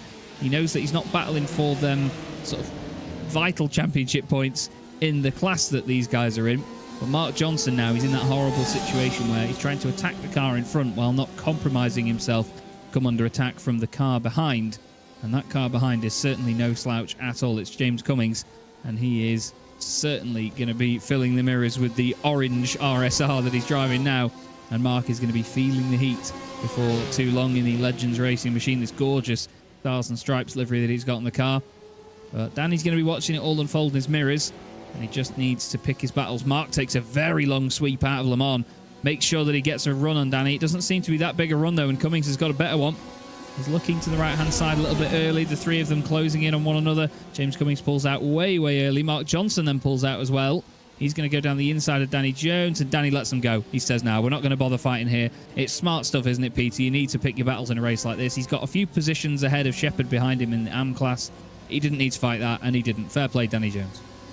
Yeah, and Cummings is on a slightly different program as well. He's just a little bit of a different spot in his stint as well. Carbadine in the pits. Now, remember, he was our first taker to the pits on schedule, so he took on 10 seconds of fuel at the first stop. So in he comes. He pitted with 15 minutes into the race, so he's had approximately 25 minutes out on track, so filling up again for the run to the flag. So is Carbadine. He very much is out on his own island in terms of strategy. Will that be Paradise Island, or will it be being shipwrecked? We shall see. I could almost sealed that metaphor up in time without sounding like a complete Berk. But anyway, so Oliver Carbadine there, he was in the stops for 13.9 seconds. So we've got our first take on who's got the strategy right. So that's 23.9 seconds total fuel time for Carbadine. Is that going to be competitive or not? We'll see. Yeah, I think now is definitely the time for even more speculation, because it's so easy for these drivers to just make one mistake, you know, one little error over the course of a stint. They could run wide, they could snatch a break, go off the circuit, have a little sort of half spin, and it completely ruins their idea of their strategy. Rob Sharp moving back ahead of Stuart Clark there. Lovely move down the inside into Sunset Bend. He takes a wider line round Sunset though, and Stuart gets a decent run from the inside line. Doesn't quite have the slipstream or anything to chase after him. He's not going to entertain going all the way over to the right straight away. And Rob Sharp obviously gaining that position back after the half spin that he had earlier at turn 1. Stuart benefited from that, but Rob has picked the pace back up again and cracked on here. His last lap was a 1:57.5. Stuart Clark was 8/10 slower than that actually, with a 1:58.3. And Rob was about the same pace as Paul Goffin, despite making an overtaking manoeuvre as well. So Rob could very much be on for a podium here if he keeps this pace up. He just doesn't want to have one of those spins again. No, I mean, the fact that he's still in 4th position overall after that moment is remarkable stuff. And so, yeah, to put that behind you and then get the move done there on Stuart Clark, no slouch. I tell you what, Stephen Kershaw in the AM class car 247, this would put, he's only 5 points behind Fausto Pinto in the championship points, and Pinto is down in 21st overall at the moment, quite a distance behind. And we have had no Pete O'Connor this week. Yeah. So there is a drop score, but you don't want to use it on a 0. If you attend all the rounds, it's definitely to your benefit rather than having a complete blank 0 for your drop score. Yeah, absolutely. I mean, as a championship organizer and many leagues organized, I hate drop scores. I hate the idea of them. As a commentator, you know, we want to know exactly who's won a championship and when, and you have that heat of the moment where you can announce who's won a championship when they cross the line, and drop scores really do mess with that. But to be honest with you, it's great in something like sim racing, because we always maintain the philosophy that real life does come first. You know, if there's anything going on outside the sim, that comes first, you know, regardless. And people have lives outside of the sims as well, so I'm told. And if something comes up, then, you know, they're not going to be there for every single round of the championship. So drop rounds are almost mandatory in sim racing now and in leagues like this. And yeah, it just hands itself to the great community that we have. But at the same time, you're absolutely right, Peter. You do not want to use it on a round where you don't score. You want to have just a couple of points taken off, and then maybe have that in your back pocket for a later round when you maybe don't have quite such a good one. That's the whole point of it at the end of the day. So yeah, I'm intrigued to see how that affects stuff come the end of the season after round 8. I think it's quite good, because I think it ultimately doesn't disadvantage those who maybe have to mess around, and then but it also, there is a small potential reward for those who do arrive every week. I think it does work both ways, but also I completely agree with you that as a commentator it's a nightmare, but anyway, we can manage. We'll get around it. We manage. 15 minutes to go then, and the gap is increasing from Tsuruta.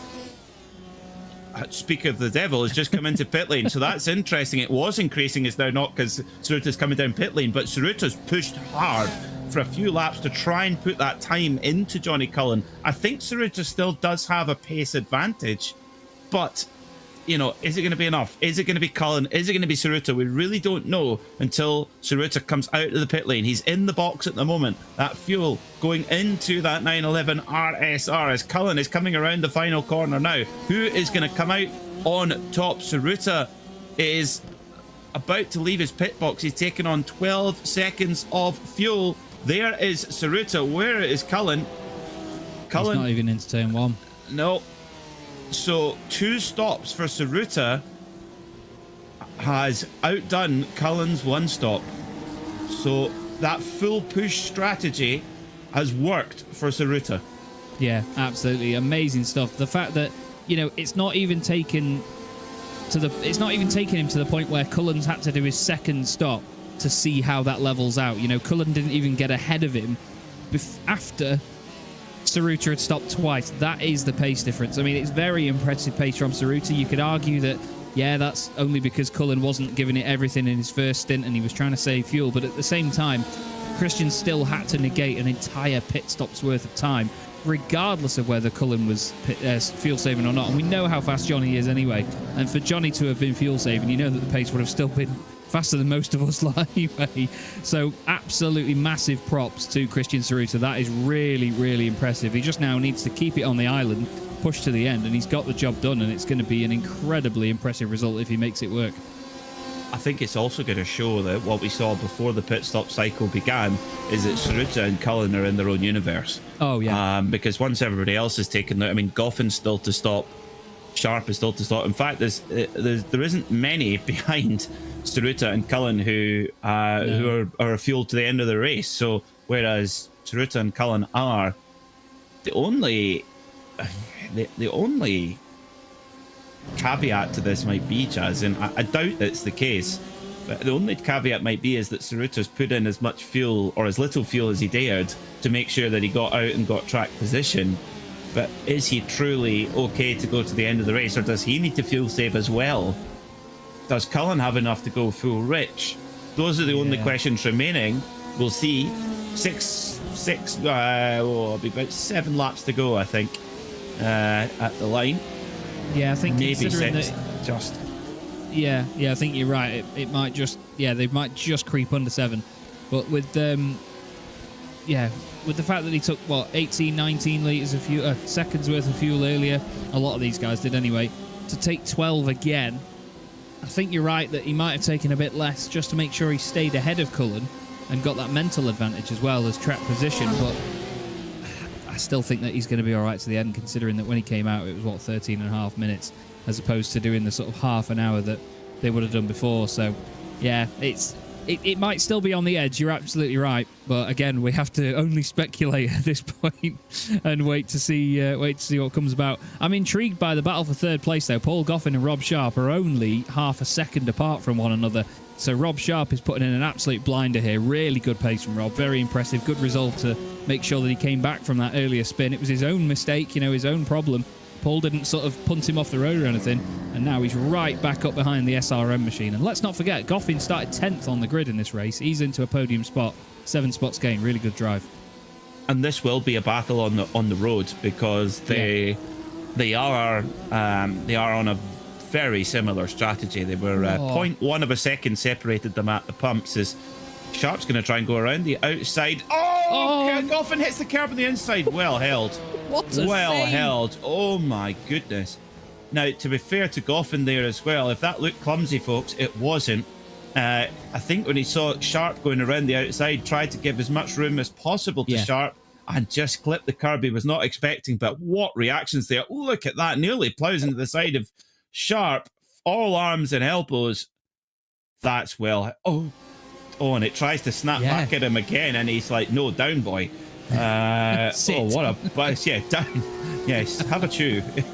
God, I think he'll need more than a chew after that. Yes, absolutely. Well, coming soon at a retailer near you. SRM branded underpants there. Get your Paul Goffin oversteer, snap oversteer underpants. With Kevlar paneling on the back. Oh, dearie me. It was great. Here's another shot of it then. So he moves over to the left, just clips that curb. And you know what? He was full left lock as well. That was really impressive. That seemed really odd, didn't it? I would have thought you'd be going right lock there, but no. Full left lock from Goffin, and he certainly made the right choice. Great move by Rob Sharp as well, though. You have to give him credit. He got a great run out of the right-hander, but unbelievable stuff. Great shots as well there from Hugo, our producer. Thanks very much, Hugo. That first one in particular in slow-mo was beautiful, but boy, he's going to need to lie down after that one, isn't he, Peter? Yeah, round the outside at Bishop Bend. That's gutsy. That's normally a move exclusively held for prototype cars coming around GT cars, but it does give you the inside for Jean de Bien and the S's. So, I mean, theoretically, yeah, it makes a lot of sense, but I haven't seen it tried very often. Carl Sarkey in at the pits for his final stop. Day to forget for Carl, unfortunately. Had the drive-through penalty earlier, then a penalty for pit lane speeding. So, the Porsche gods punishing Carl for buying a BMW. Oh, he'll definitely appreciate that one. Not. But Tsuruta, this has been a real masterclass from Tsuruta to not let that strategy curveball from Cullen throw him off. He just stuck to his plan. His plan was push from the word go, qualify on pole, push, draw a gap to Johnny Cullen, and this is really impressive. It would have been very easy to panic and think, oh no, am I on the wrong strategy? Have I missed something that Johnny Cullen spotted? That's very, very impressive to do that.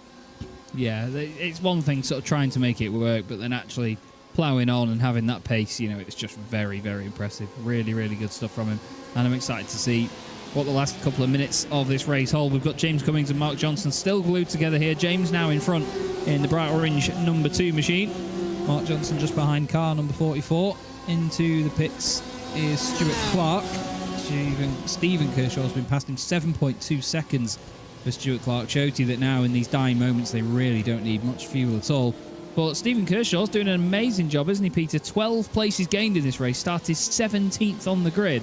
Mark Johnson started 18th on the grid as well.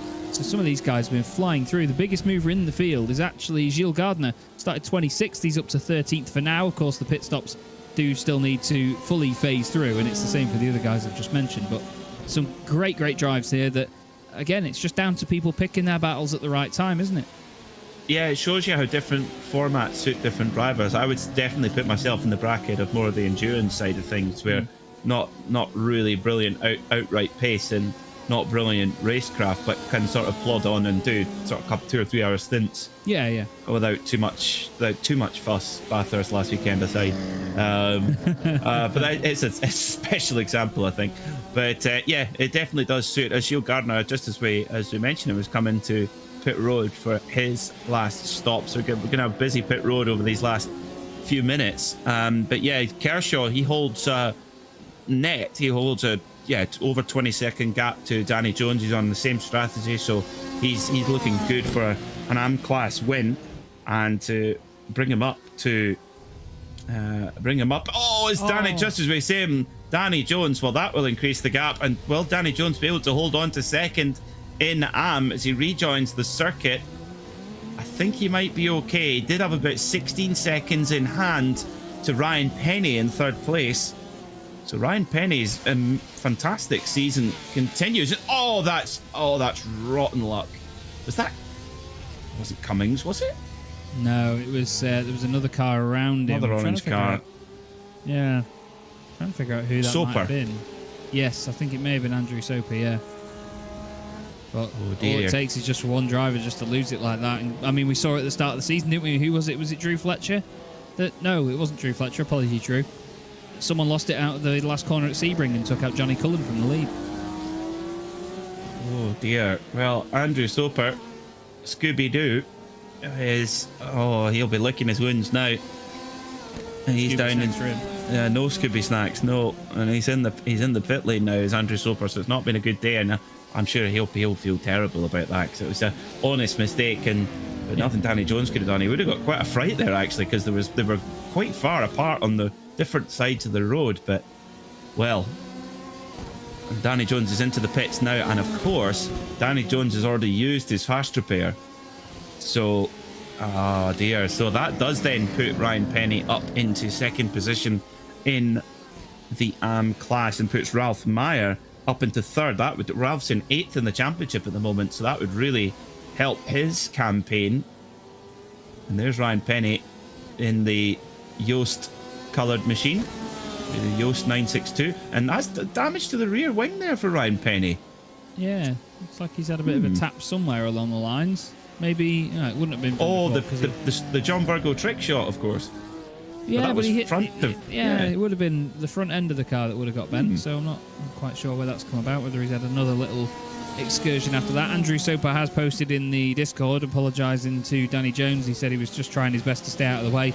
Obviously, you're on a different line around the edge there as well. You're on the marbles, and it's very easy to just get on it, and you put in different amounts of steering lock in, different amounts of throttle. And like we say, honest mistake. Rob Sharp and Paul Goffin in the pits. We said this was going to be separated by just the pit stop itself and obviously a battle on the road. And now they are right together in the pits. Here's your race leader, Christian Tsuruta, with 2 laps left to go here. Johnny Cullen 2.7 seconds behind him, though. He's not disappearing from that rear view mirror, is he, Mr. Cullen? No. Well, look at it after that, though. 42 seconds back to everybody. Oh. Yeah, absolutely. And four tenths of a second to the good for Cullen last time by. So yeah, I think it's more Tsuruta is just in a bit of traffic as well and just having to play it calm, get the car to the end of the flag. But as you say, Chaz, 45 seconds ahead of everybody, and a couple of those drivers still have to pit. Kershaw and Cummings have to pit. Sharp and Goffin do not.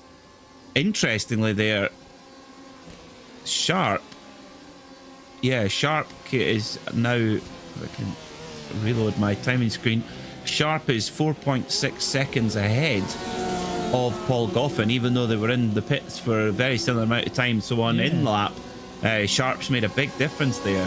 So that puts him on the net podium, waiting on Kershaw and Cummings pitting. Last lap by for our leaders. Cullen pulls out 500ths of a second. He needs more than that with 2.5 minutes to go. He does, yeah. The gap has gone down. Well, actually, it's not really messed about that much. It's 3.5 seconds now. I think maybe Tsuruta feeling a little bit more comfortable in these last couple of moments. He's just really going to push the car as best he can. Hats off to Cullen, though, for making it work. I mean, the gap being 3.4 seconds, considering he's done one pit stop less, yes, of course, he's going to be close, but it's still the fact that he's made that work, and he's done a really, really solid job of it. He's given it a good old go, but I think it is the pace of Tsuruta that's made the difference tonight. Otherwise, I'd say Cullen would have definitely been a winner of this race with that sort of strategy if there was anyone matching the same sort of pace. Andrew Parker here with Oliver Carwadine battling together. Oliver chasing the driver that's stolen his number for this season. He's normally number 80, as Oliver Carwadine has been since season 1, but now Andrew Parker wears that number this season. Oliver wearing the number 14 this time around. He's chasing him down the back straight now. As in the pits there is your AM class leader, Stephen Kershaw. And he has got a good old advantage over Ryan Penny, and he's already leaving the pits, Peter. Yeah, just a quick splash and a dash there. James Cummings as well. I think he's just jumped Cummings there, although they're in different classes. So out of the pit lane they go. Great run for Stephen Kershaw. Cummings, 4.3 seconds in the pit lane there. So Cummings using a little bit less fuel over the course of the race than drivers like Tsuruta, Carwadine, etc. Goffin, he was just using a little bit more fuel as well. So it's interesting to see how some drivers just been a little bit more economical than others. It's not just the pace that comes into it in endurance racing, it is the fuel usage also. That's why Scott Dixon's such an effective endurance racer, because he's fast and light on fuel as well. Ryan Penny in the pit lane from Ryan Penny, so he has dropped behind Danny Jones as well, so that puts Scuderia Chickenhouse's Andrew Shepherd up into 14th. He's pitted, he's fine to the end of the race. So at your AM order then is Kershaw from Shepherd, from Danny Jones, from Gilles Gardner. So Gilles Gardner in a great position in AM. This would catapult him into the top 10 in the championship. And the three of them are separated by only 5.7 seconds right now as well. So very close indeed. But they're going to be on the final lap of the race now as the graphic changes at the top. Well, we're not going to have that many superlatives to give out here, Peter, but Christian Tsuruta, he showed us a fantastic job in practice. He was immense in qualifying as well. And throughout this whole race, he's not been completely untouchable. That strategy of Cullen's was a masterpiece, and he's really made it work. But the pace of Christian Tsuruta is what's been untouchable tonight. The flying bogey has been completely rolled and flicked way ahead of the competition.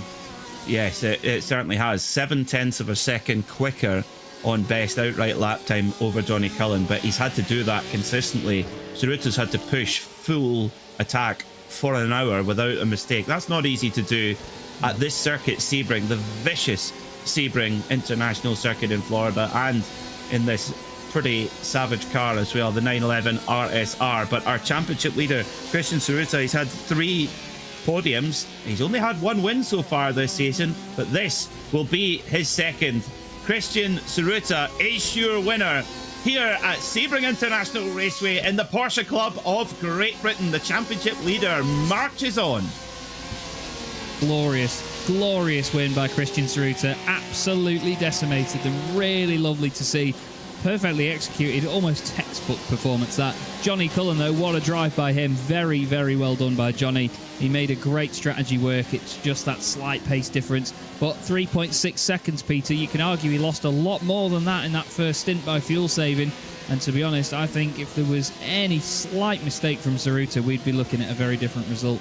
This man, though, Stephen Kershaw, he started this race 17th on the grid. He would have been behind a good 3 or 4 different AM drivers from there, not thinking that he was going to get an AM class win at all, probably just hoping for a podium. But his confidence has shone through here. He's made it work. Like you say, Peter, one of these drivers that may not have the outright pace over 1 lap, but he can just pound around the circuit, get consistent laps in, stay at a decent pace, not push himself too hard, and make the strategy work. And that's exactly what Stephen's done here in this glorious hybrid livery between the Pink Pig and the Porsche factory colours on the 911 RSR. It's a brilliant idea. It's a great idea having that combination of the factory colours and the retro Pink Pig. Brilliant stuff. Stephen Kershaw will come home in 8th overall here at Sebring and win in the AM class. He flashes €10,000 worth of headlights as he crosses the line. And yes, over the line he comes. Great drive there from Stephen Kershaw, and finishes on the lead lap as well. Just by my reckoning, 13 cars on the lead lap. Carl Sharkey somehow, after 2 penalties, he comes home on the lead lap as well.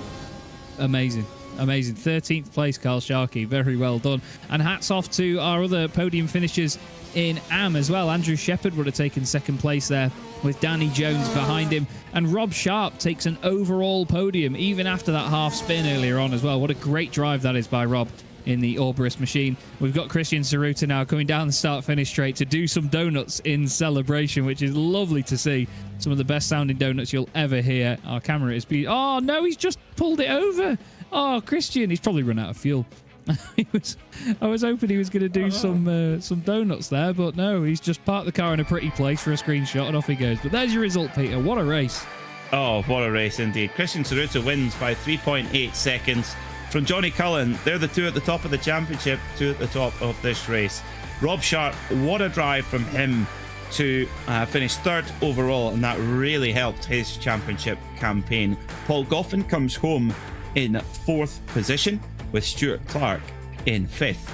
Then it was Austin Greatorex. There's that Austin, as usual, just creeps his way back up. He was upside down, he was bashed in, he was smashed about, and he's managed to come home in 6th place. Austin Greatorex, quite a drive. James Cummings comes home in 7th, and Stephen Kershaw home in 8th place overall and top of the AM class. Mark Johnson and Andrew Parker, they round out your top 10. Then it's Oliver Carradine, Byron Crawford and Carl Sharkey on the lead lap, with 2nd place in the AM class, Andrew Shepherd for Scuderia Chicken House. Then it's Danny Jones, the Haribo Bear, getting a class podium. Gilles Gardner, great run from him, 4th in the AM class. Chris Byron came home 17th. Then it was Ryan Penny, Ralph Meyer and Amrik Sashdev. Johnny Elia was 21st. Disappointing day for the 11-10th driver, with Fausto Pinto, a great qualifying performance, not quite going to plan. Then it was Carl Hazelton, David Patchin, Kim Such, Heinz Meyer, Mark Elvin, Andrew Soper, Drew Fletcher. The poor old Paul Riga, spare a thought for Paul, a bit under the weather today, not taking the start. I'm sure we'll see him back at Imola for his home race in 2 weeks' time. Well. Another great round here in the Porsche Club of Great Britain. Our winner, Christian Saruta, joined us now in the commentary box, and he is down with Chaz Draycott.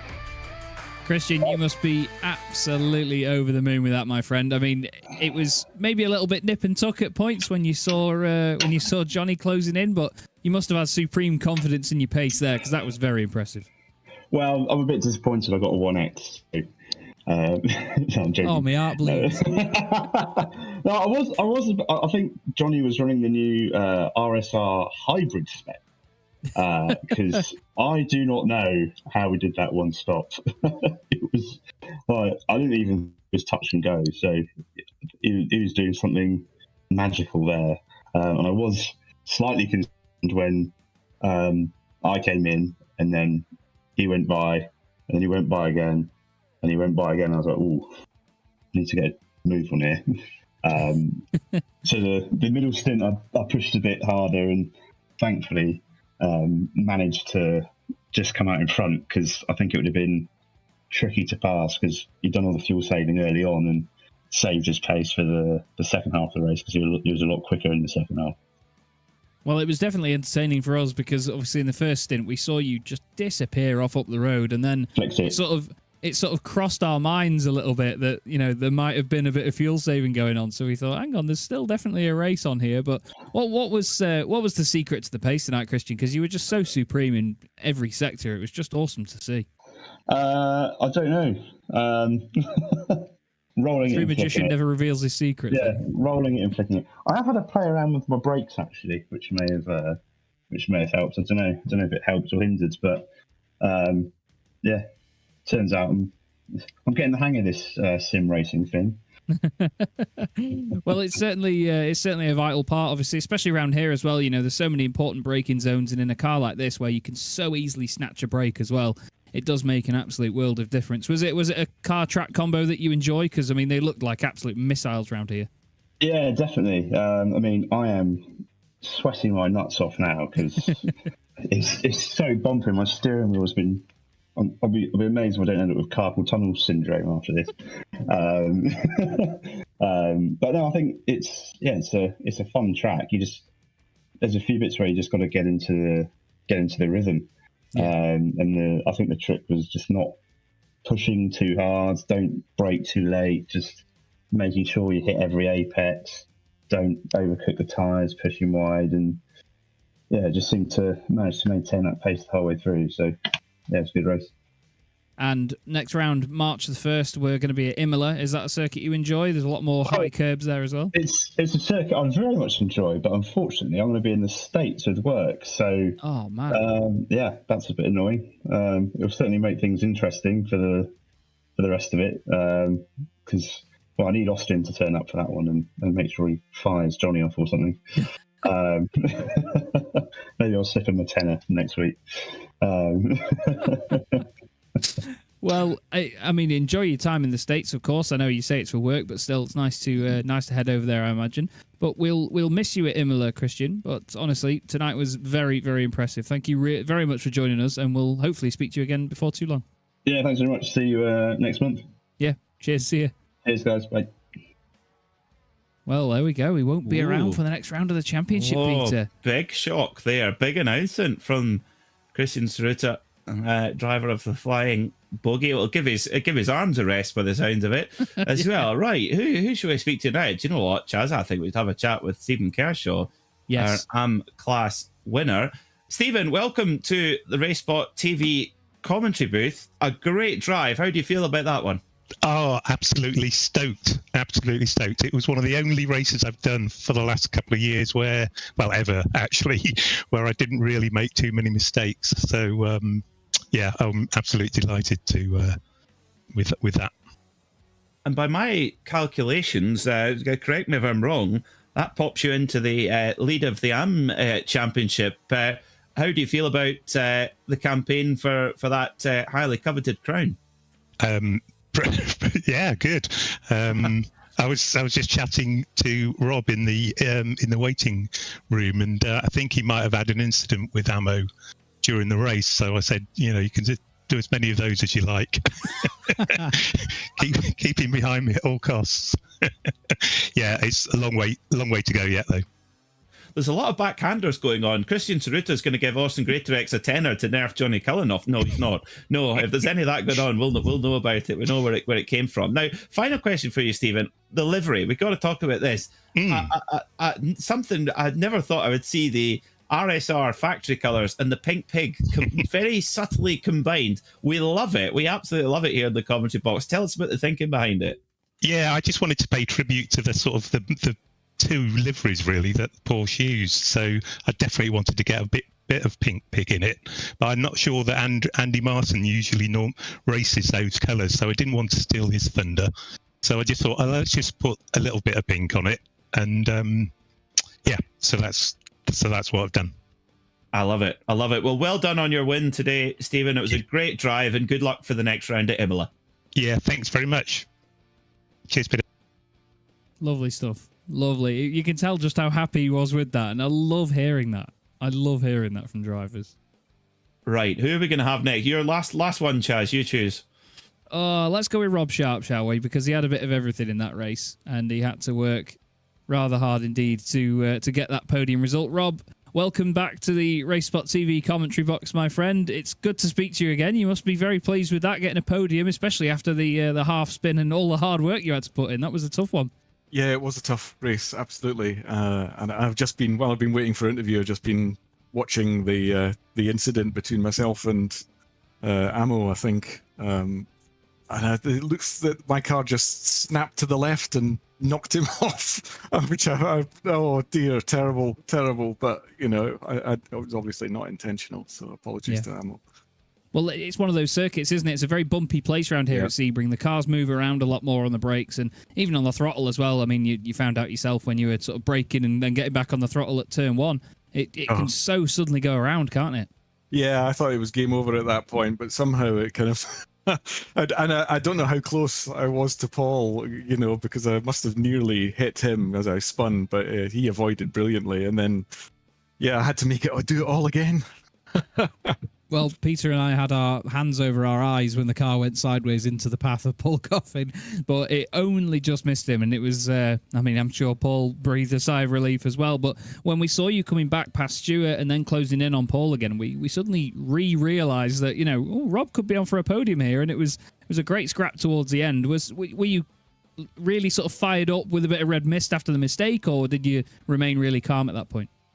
I had a bit of red mist after the mistake, and then I made some more mistakes, and so I managed to calm myself down and just get it together and try and just do some laps, you know, and then I think it just gradually closed the gap on Stewart, and I managed to get past him, and I think Paul made just a tiny error around the back of the circuit, and I managed to get past him as well. So and then it was just a case of keeping it together till the end. So well, a very satisfying race after all that hard work, as you say. But you know, but it was the demolition derby on lap one, through that, you know, the little left-right. Yeah. Unfortunately. Well, it's part and parcel of Sebring sometimes, I suppose. We were talking about it tonight, the way that the circuit flows one way then the other. Sometimes it's hard to avoid one another. Imola next time out, that flows one way then the other quite a lot. Is that a circuit you're confident at? I like Imola, yeah. I mean, I like Sebring as well. So I wouldn't say go as far as to say I was confident, but I like the circuit. So, you know, it's a bit of fun. So, you know, who knows? We'll see. It should be good. Well, we hope it goes well for you, Rob. Thanks very much for joining us, mate. We'll see you in a few weeks. Thanks, Jazz. Cheers now. Cheers. Bye. Well, Rob Sharp then obviously reflecting on the incidents that he had. I'd forgotten all about the contact with Amo at the beginning as well. He really did have everything thrown at him in that one.